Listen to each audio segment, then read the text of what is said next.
តោះលើយើងចាប់ដល់ reaction ទៅលើបទប idol របស់យើង Camera ស្រីមុនគាត់ច្រៀងគូលោកកញ្ញា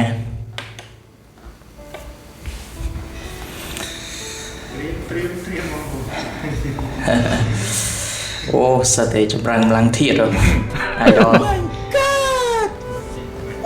តោះចាប់ដល់គ្រាន់តែសន្មតរុនធាត់វី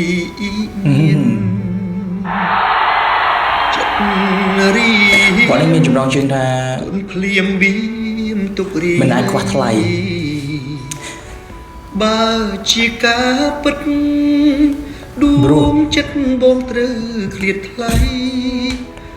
ជីវិតពិតរស់គ្មាននៃអ្វីបងពិតនឹងខ្សែមិនខាអូរស់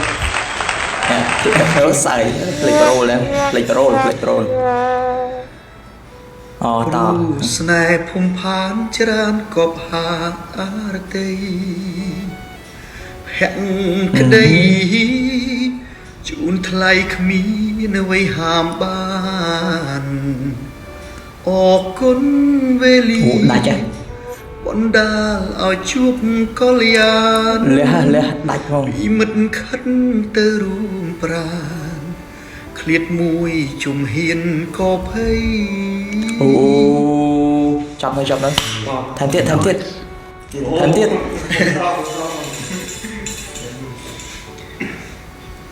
ថែម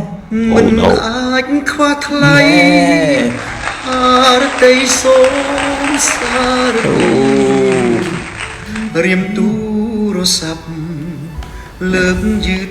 ក៏តូចចិត្តក្រៃនៅពេលដែលស្រឡាញ់គេខ្លាំងគឺបែបហ្នឹងឯងធ្លាប់មិនចង់នឹងស្ដាប់ពីឃ្លាតឡើយស្រីគាត់ណាអង្វរគុំចិត្តអាប់ព្រៃប្រឡ័យដោយក្តីឃ្លាតប្រាអូរលូនហ្មងរលូនអ្វីដែលឆ្កងកូនលងនោះយ៉ារឹងជាអូនណាទើបអូនប្រកាន់អត់សូវយកអត្តន័យទេបើអូនជូចត់ខឹងក្រោតគុំយូកលយាខឹងគុំយូឆាប់ត្រូវគ្នាវិញដងគ្មានអូ